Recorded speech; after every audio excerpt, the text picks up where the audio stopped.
I'm heading to California for what's going to be an absolutely positively monumental experience. I'm getting to go sit in on a mastering session of my all-time favorite record by my all-time favorite band. That is The Doors' LA Woman. Every time I've ever gone into LA from California, my entire life, I have always been inspired to play LA Woman. This has gone back decades. This is going to be the first time that not only am I going to be playing LA Woman going into LA, but I'm actually going to be playing LA Woman going into LA while watching and listening and sitting in on the mastering session of the new Rhino Hi-Fi LA Woman, all done by Kevin Gray from the original analog master tape.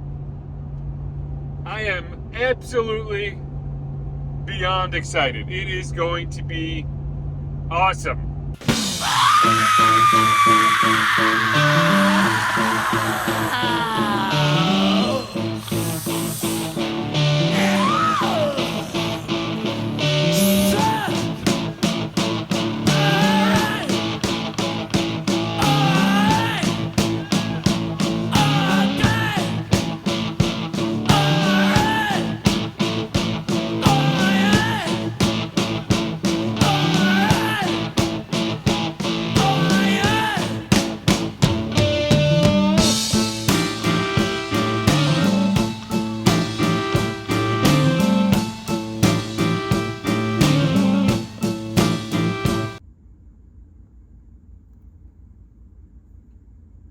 What are your full initials? MRE.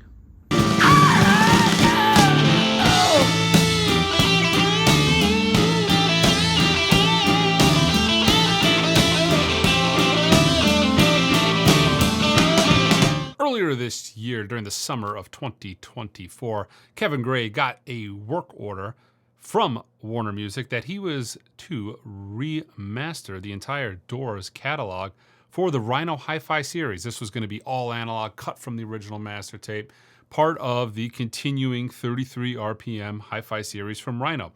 The one exception being the first album, which doesn't have a usable master tape anymore. They've been using a really high-quality safety, but that's something that's been going on for a little while. Analog Productions used that tape as well to do the 45 RPM with Doug Sachs.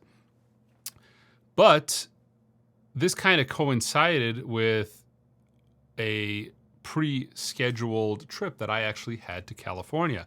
I was going to be in California this summer for the Anthony Wilson release party for Hackensack West. This is an album that is on Kevin Gray's Coherent Records label, and it kind of just took place around the same time anyways. So it's kind of like the skies opened, the clouds parted, and I got to experience something that very few people in the entire world can ever say. That is, I got to sit in on a mastering session of my favorite album of all time, by my favorite band of all time, by my favorite mastering engineer of all time. I got to sit down, listen to the analog master tape multiple times, essentially, because there was an EQing stage where the mastering moves were being made. This needed, a smidge more treble, a smidge more bass. This song's louder than the other one. The normal course of mastering. Then the rundown, making sure the actual album was not going to go too long on the lacquer. They essentially adjust the gain of the cutting depending on how much usable space is on the lacquer and how long the album runs. So that's kind of the rundown, and then the actual cutting of the lacquer. I filmed the entire thing, and unfortunately, because of the nature of it, it is essentially me filming him playing the master tape. And as awesome as that would be to put a lot of that on YouTube, that's really not going to be possible because of copyright. There are some clips I'll share with you guys towards the end. A couple of little Easter eggs, some things I kind of was able to shoot and share with you guys. But let me talk about this box set a little more as a whole. It's kind of interesting because this video was not supposed to come out right now. This was supposed to be something I filmed and talked about a little later because Rhino had not actually announced this box set. And they still haven't, actually. The Doors camp leaked it to, and I wouldn't say leaked, they essentially did a press release and included this information to Billboard magazine. So it is everywhere now. My initial thought was like,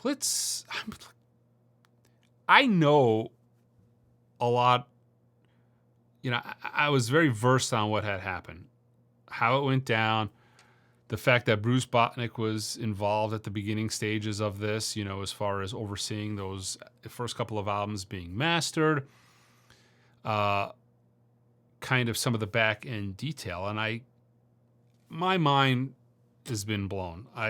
Not only because of just the overall experience, but I've heard test cuts of this. I know what's to come. So my very first thought was, I was wondering what kind of reaction this is having in the marketplace. For me, it was like, but the reaction has been a little weird, I thought, because a lot of people have been like, oh, this always cracks me up. I hear this all the time. And one of the reasons I started making videos, my copy is the such and such, and it can never, ever sound better. It is not possible. Not possible.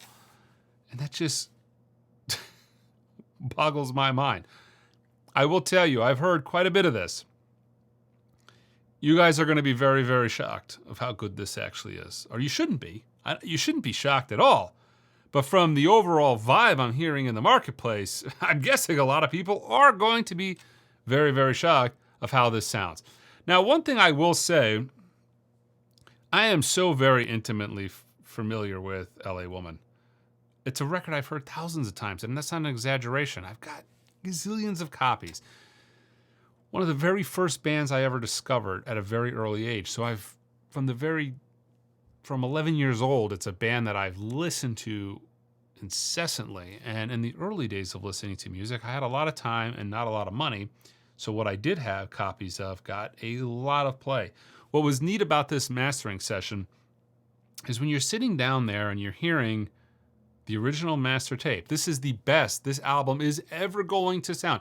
Unless I can hop in Mr. Peabody's Wayback Machine and go back to the recording session and sit in the corner, you will never hear it sound better than this.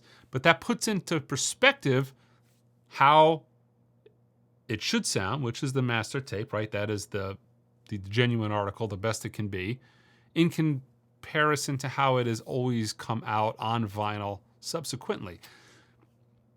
So it's given me kind of a new perspective on the album, the mastering of the album, and things that have been changed. Going back in my mind, and trust me, it's something I'll never forget, and if I do, I actually film the whole thing, so I've got plenty of video footage to fall back on. You could see where mastering engineers and people made choices along the way, where they modified things plus or minus, for the good or for the bad. So it's kind of given me that newfound perspective. And also, actually, on a side note, I was there for part of Waiting for the Sun as well, which was kind of cool. But not as cool as LA Woman. But I digress. It kind of put things that have passed into perspective a little more. Kevin's system is extremely unique. And I don't think that's something that's actually talked about a lot. His system is extremely transparent. It really doesn't futz with what is on the master tape. He runs it's a fully customized system that's been assembled and put together, his mastering chain, over years. But one of the things that's unique about it, it is all Class A all the way. It's actually a slogan he has on his tape transport. And it gives such a unique sound to everything that he cuts on. And I've always been drawn to the Kevin Gray mastering.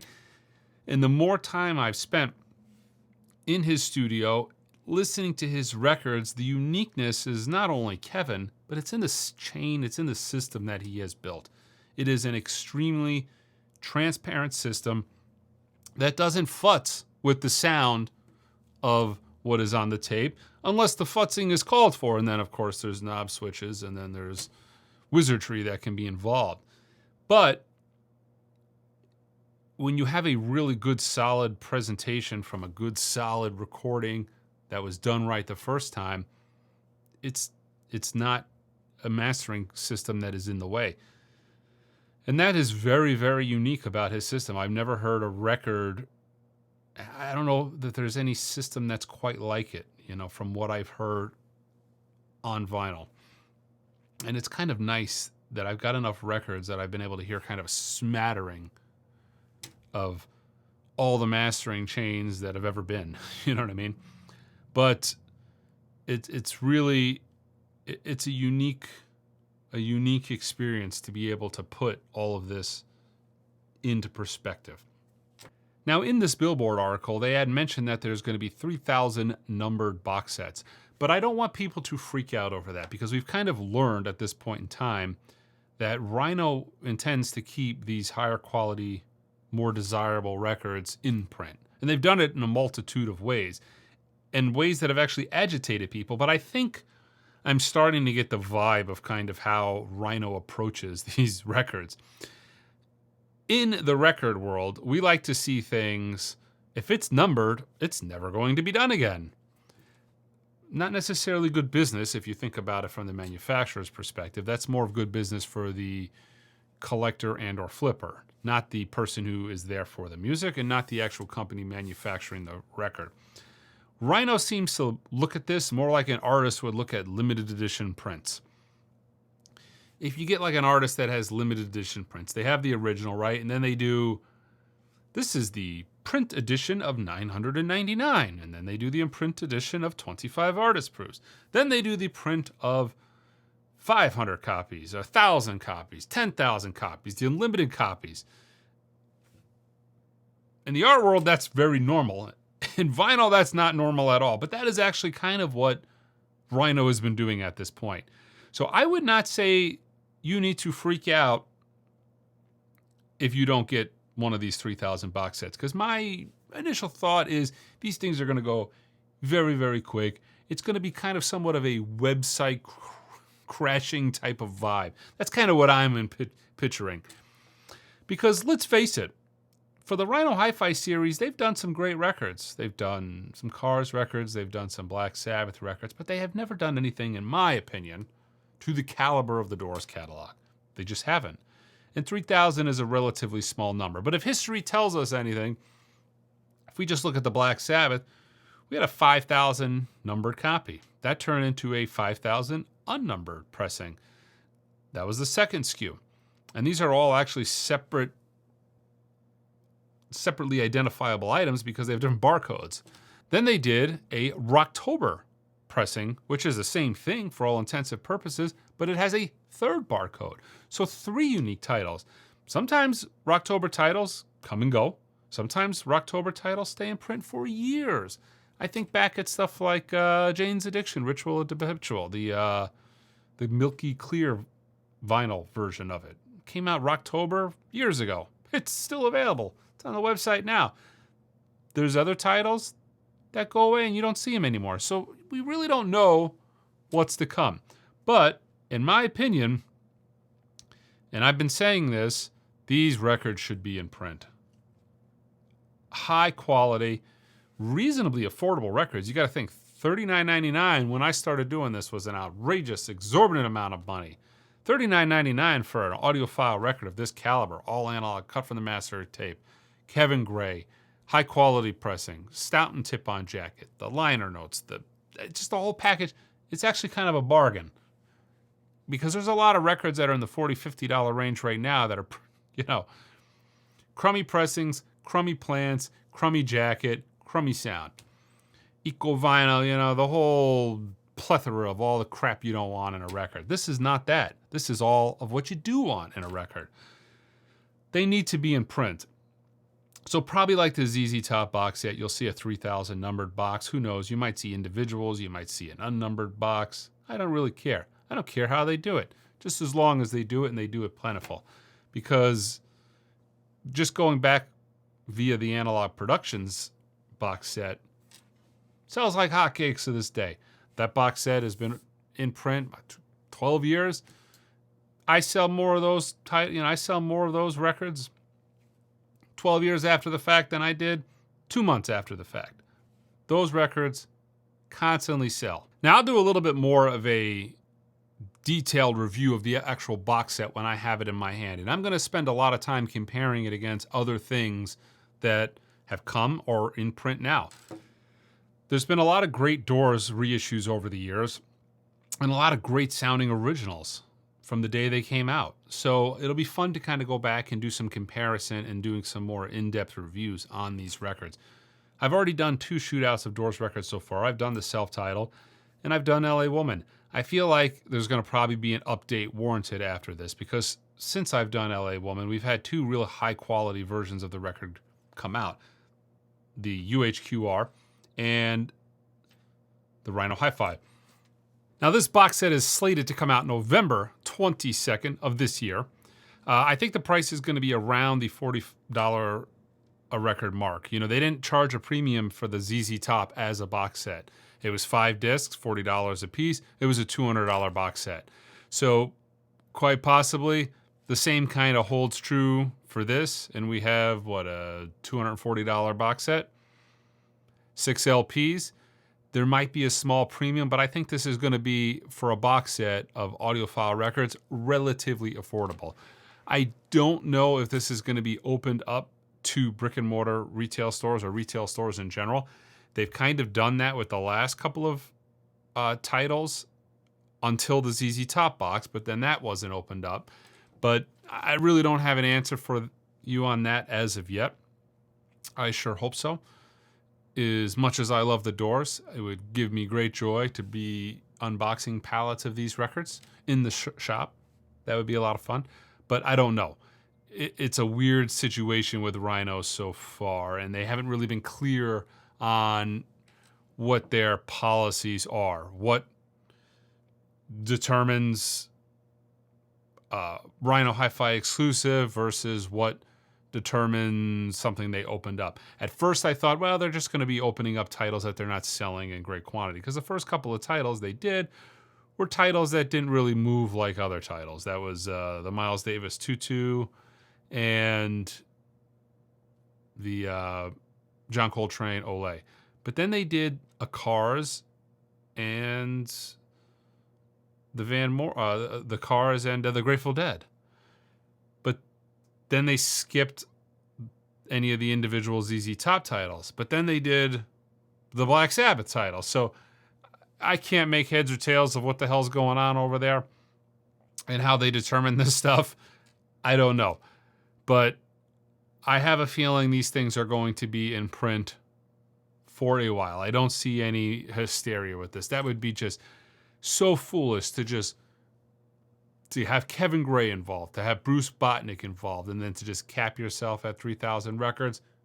Absolutely not. No way. It's not financially feasible at that point. I think they really need to get those quantities up there. And I think this has got the ability to do, this is one of those record series that will just kind of sell constantly in perpetuity. They call them evergreen titles because they always sell. The money tree just keeps growing with Doors titles. It's ever so plenty of flush cash because the Doors are just one of those bands that have not, certain bands come and go with the time, they fall in and out of favor. The Doors have all their fans from the day they broke ground, and they subsequently pick up generation after generation after generation of fans. And the fan base for the Doors has just increased over the years, and that's not going to change. High quality records are always going to be in demand. So yeah, I'm going to be doing future videos on this. I've got some things that I have to keep under wraps, but I also, like I said, I'm going to be doing the reviews. But keep posted in the future for those videos. Check us out online at theingroove.com. Until next time.